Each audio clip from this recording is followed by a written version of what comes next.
Matemáticas primer grado. Bloque 1. 9. Existencia y unicidad 1. ¿Cómo probar hipótesis?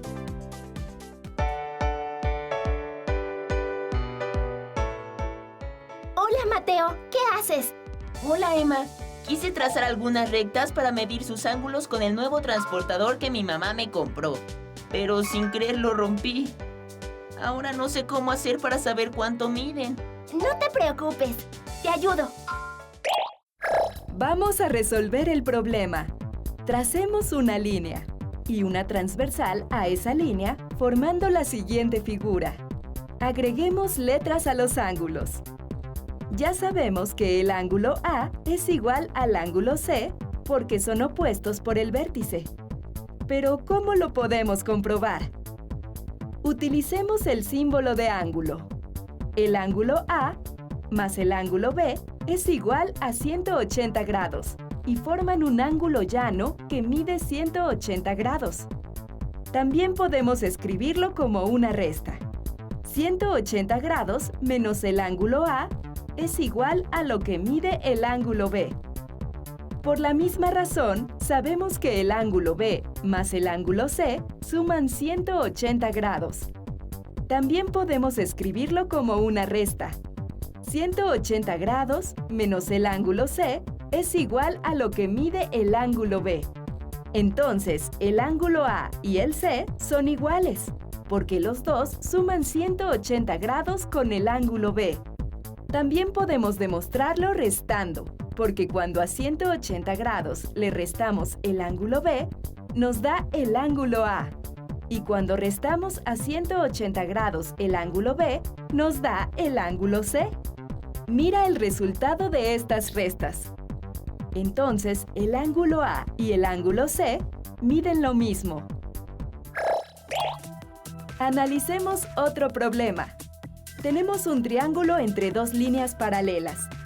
Nos dan la siguiente información y nos preguntan cuánto mide el ángulo X y el ángulo Y.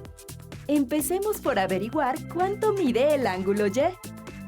Sabemos que la suma de estos dos ángulos será de 180 grados, porque es un ángulo llano. Entonces, solo vamos a restar 180 grados menos 130 grados y obtendremos el valor del ángulo Y. Entonces, el ángulo Y mide 50 grados. También hay otra forma de encontrar cuánto mide el ángulo Y. Prolonguemos el lado del triángulo para observar la transversal. Estos ángulos están entre paralelas, son alternos internos.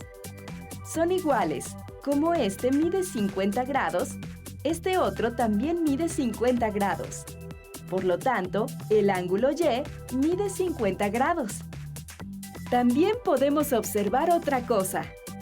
Este ángulo es opuesto por el vértice con el de 50 grados, así que también mide 50 grados.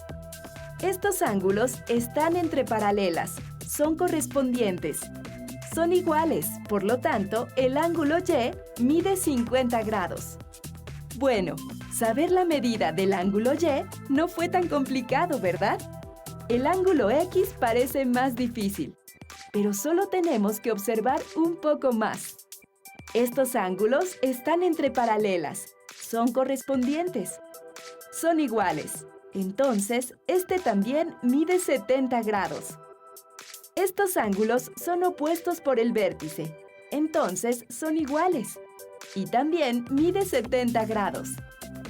Observemos este ángulo llano. Ahora solo tenemos que sumar la medida de los dos ángulos que ya conocemos. 50 más 70 igual a 120. Después restárselos a 180 grados y tendremos la medida del ángulo X.